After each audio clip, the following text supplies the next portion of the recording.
Hello नमस्कार, welcome you all. मैं हूं आपके साथ सुमित्रा साहू। आज हम निवेश गुणक की चर्चा करेंगे। निवेश गुणक क्या है? लास्ट के 2-3 लेक्चर में हमने निवेश के बारे में चर्चा की थी। निवेश क्या है, इसको प्रभावित करने वाले तत्व कौन कौन से हैं और किस प्रकार देश को या अर्थव्यवस्था को मंदी से बाहर निकालने के लिए निवेश को बढ़ाने के उपाय किए जा सकते हैं। ठीक है, यहाँ पर निवेश गुणक की व्याख्या वैसे गुणक की अवधारणा है। कीन्स ने निवेश गुणक के बारे में बताया है। तो कीन्स के रोजगार तथा आय सिद्धांत में गुणक की अवधारणा विनियोग मतलब निवेश में परिवर्तन के परिणाम स्वरूप आय में होने वाले परिवर्तन की व्याख्या करने की एक महत्वपूर्ण अवधारणा है। वैसे गुणक की अवधारणा का सर्वप्रथम विकास RF काहन ने 1931 में रोजगार गुणक के रूप में किया था।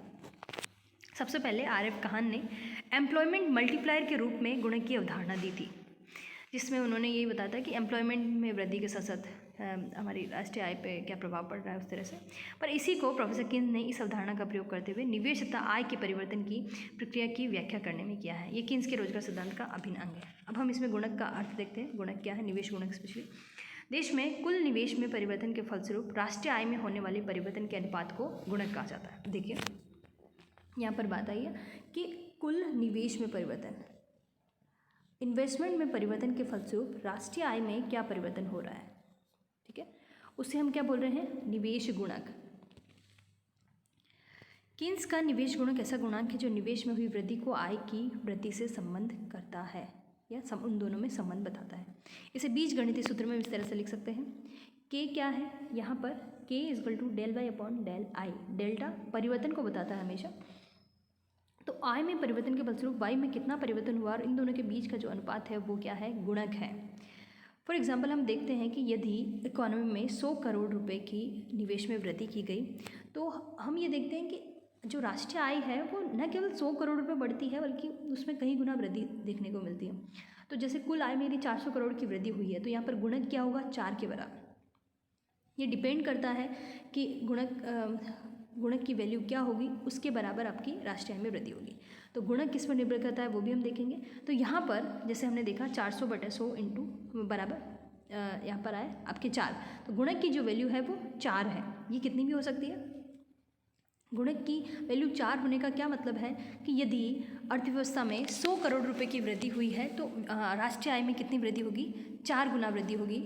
निवेश के 4 गुना वृद्धि हमें देखने को मिलेगी 400 के बराबर। ठीक है, अब जो निवेश गुणक है वो किस पर आधारित है या उसकी जो वैल्यू है वो किस पर निर्भर कर रही है वो हम देखेंगे। कीन्स के निवेश गुणक अथवा आय गुणक का मूल्य उपभोग की सीमांत प्रवृत्ति पर निर्भर करता है।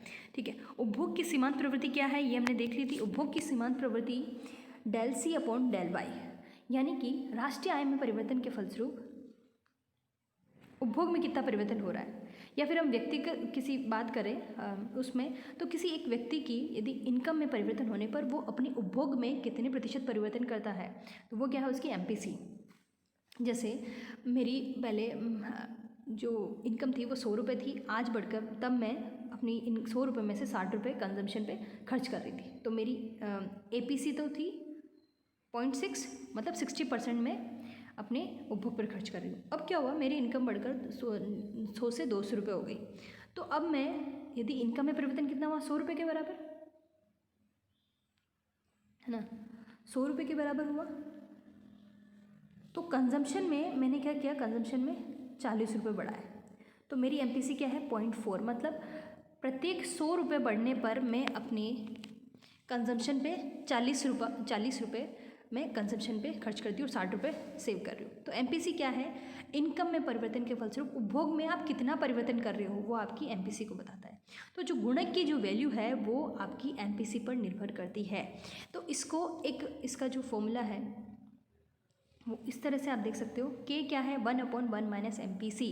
MPC को B भी लिख सकते हो, तो K इक्वल टू 1/1 माइनस B। इसको आप याद करिएगा। अब यहाँ पर ये कैसे निकला हम इसको भी देखेंगे आगे।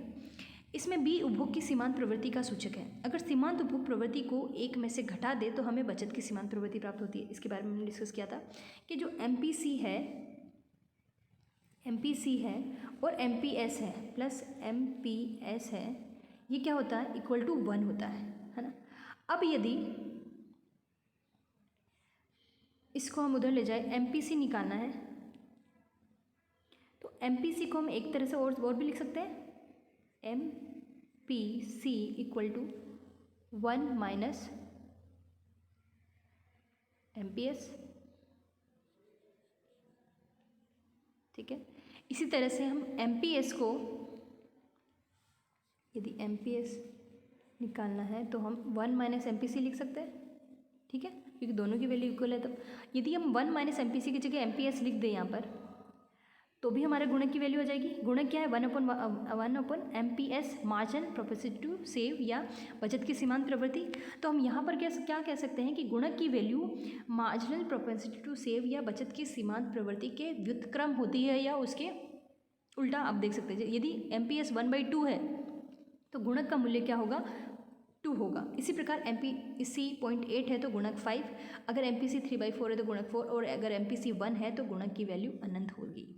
अब देखो MPC 1 होने का मतलब क्या है कि जितनी आपकी इनकम में वृद्धि हुई आप उतना का उतना ही कंजम्पशन पे स्पेंड कर रहे हो।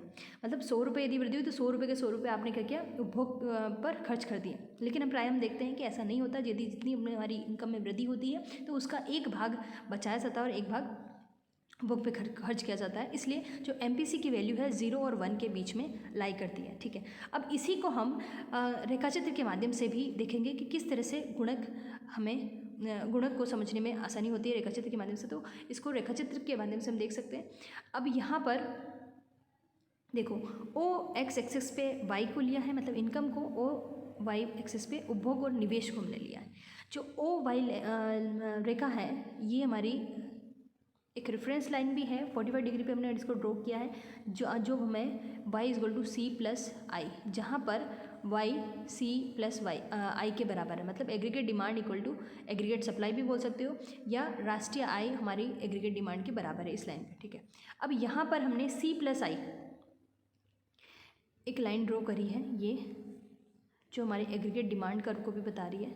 अब सपोज C प्लस आई में निवेश इस लेवल पर यदि निवेश की मात्रा बढ़ा दी जाए, निवेश बढ़कर क्या हो जाएगा, C plus I plus del I, तो हमारी ये जो लाइन है ये अपर शिफ्ट हो जाएगी एज इट इज़। क्योंकि यहाँ पर हमने क्या लिया है, स्वायत्त निवेश लिया है जो आय पर निर्भर नहीं करता, तो एज इट इज़ ये पैरेलल शिफ्ट होगा। और यहाँ पर निवेश में जो वृद्धि हुई है वो डेल आई के बराबर हुई है, लेकिन आप इनकम में जो वृद्धि देख रहे हो वो कितनी है, डेल वाई। अब इसको देखिए वापस। अब पहले हमारा जो इक्विलिब्रियम लेवल था C प्लस आई और y equal to C plus I का, वो E0 पर था। अब निवेश बढ़ने के फलस्वरूप क्या हुआ, हमारा जो दूसरा इक्विलिब्रियम लेवल है वो E1 पर है, जहाँ पर पहले से जो y0 आई थी वो बढ़कर अब y1 हो गई है। तो यहाँ पर हम क्या देख रहे हैं, निवेश की तुलना में हमारी जो राष्ट्रीय आय में जो वृद्धि हुई है वो ज़्यादा हुई है। तो इन दोनों के बीच का जो अनुपात है वही क्या है, गुणक है। यहाँ पर हमने MPC को 2 के बराबर लिया है, मतलब MPC की वैल्यू क्या है, 2 है। तो यदि 100 करोड़ की यदि यहाँ पर वृद्धि हम माने निवेश में, तो राष्ट्रीय आय में वृद्धि यहाँ पर 200 करोड़ देखने को मिलेगी आपको। ठीक है, इसको हमने निवेश गुणक की बीजगणितीय व्युत्पत्ति। अब देखो ये 1 equal to K equal to 1/1 minus MPC, या इसको हम लिखें K इक्वल टू 1/MPS। ये कैसे आया इसको हम देखते थोड़ा। अब देखिए यहाँ पर, जिसमें यहाँ पर K क्या है, निवेश गुणक का सूचक है, जबकि B MPC उपभोग की सीमांत प्रवृत्ति तथा MPS बचत की सीमांत प्रवृत्ति, और S ये क्या है, बचत की सीमांत प्रवृत्ति का द्योतक है। अब हम देखते हैं कि हमें क्या पता है, Y क्या होता है, C प्लस आई, और Y को C प्लस आई कंजम्पशन प्लस इन्वेस्टमेंट ये लिख सकते हैं। अब C क्या है, A प्लस BY। ठीक है, अब जब हमने बात की थी A क्या है, ऑटोनोमस कंजम्पशन है, जो आय पर निर्भर नहीं करता है, क्योंकि उपभोग आय का वह भाग है जो उपभोग पर व्यय किया जाता है। B उपभोग की सीमांत प्रवृत्ति, और B MPC B का द्योतक है। ठीक है, तो हम C को क्या लिख सकते हैं, BY लिख सकते हैं, क्योंकि ये एक स्वायत्त निवेश है। हम जब इसमें परिवर्तन की बात करेंगे तो इसमें कुछ परिवर्तन होगा नहीं, आय में परिवर्तन के कारण भी और उसमें निवेश में परिवर्तन के कारण भी। ठीक है, जो आय पर निर्भर ही नहीं कर रहा है, तो इसको हम BY लिख सकते हैं, प्लस I हमने ये लिखा। ठीक है, अब हम यहाँ क्या कर रहे हैं, जब हम परिवर्तन की बात कर रहे हैं, हम गुणक देखने के लिए कि हम निवेश में वृद्धि होने पर आय में कितनी वृद्धि हो रही है, तो हम इसको इस तरह से लिख सकते हैं, del Y B del Y plus del I. जो डेल्टा है वो परिवर्तन को बता रहा है, तो इस तरह से हम लिख सकते हैं, del Y equal to del C plus del I, ये था इस तरह से लिख सकते हैं, एक समीकरण ये हमें मिलेगी। अब इसी में जो डेल्टा सी है, सी क्या था, B del Y, B del Y, उसकी जगह हम क्या लिख देंगे, बी डेल वाई। इसमें भी परिवर्तन बताएंगे। तो डेल वाई तो क्या हो गया, ये हो गया del C, delta C, delta C की वैल्यू क्या होगी, डेल्टा सी की वैल्यू हो गई, बी तो कांस्टेंट है तो इसको हम इस तरह से लिखेंगे, सॉरी वाई। इसी तरह आई क्या होगा, डेल आई। तो निवेश में परिवर्तन से जो हमें दूसरा हमारा जो राष्ट्रीय का स्तर मिलेगा वो ये होगा।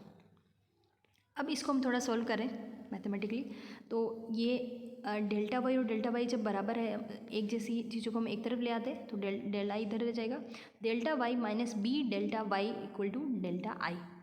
तो यहाँ पर हमें क्या मिलेगा, इसमें दोनों में से डेल वाई कॉमन है तो डेल वाई बाहर निकाला तो 1 minus b equal to del I. अब del Y upon del y करें, मतलब इस डेल्टा आई को इधर ही रहने दें और 1 माइनस बी को नीचे ले जाए तो ये हमें मिल जाएगी। अब हमने क्या देखा था, गुणक क्या है, del Y upon del I. तो डेल्टा आई को यदि इससे नीचे ले आए तो हमें इधर क्या मिलेगा, 1 अपॉन 1 माइनस बी। तो del Y upon del I क्या था, गुणक था, निवेश गुणक, और उसकी वैल्यू क्या आ गई, 1 अपॉन 1 माइनस बी। तो के की वैल्यू क्या है, इसको हम क्या लिख सकते हैं, k is equal to 1 upon 1 minus b, क्योंकि del Y upon del I क्या है, के होता है, तो निवेश में परिवर्तन के फलस्वरूप आई में परिवर्तन का अनुपात है। बचत की सीमांत प्रवृत्ति के रूप में गुणक का अंकीय मूल्य एमपीएस का व्युत्क्रम होगा। ठीक है, अब जैसे M P S 1 minus M P C को हम 1 अपॉन एम पी एस लिख सकते हैं, 1 अपॉन एस होगा क्योंकि एक में से एम पी सी घटाने पर एम पी एस प्राप्त होता है। ठीक है, ये पूरा हमने देखा कि आपका निवेश क्या है, उसका डायग्राम से हमने एक्सप्लेनेशन देखा और थोड़ा उसका बीजगणितीय व्युत्पत्ति वो हमने देख ली। ठीक है, अब इसका पूरी एक फंक्शनिंग किस तरह से है, प्रोसेस ऑफ मल्टीप्लायर और वर्किंग ऑफ मल्टीप्लायर कैसे होती है, वो हम नेक्स्ट लेक्चर में देखेंगे, जिसमें हमने दो तरह से हम देखेंगे कि स्थितिक या तार्किक विश्लेषण किस तरह से हो सकता है और उसका गत्यात्मक विश्लेषण किस तरह से हम देख सकते हैं। ठीक है।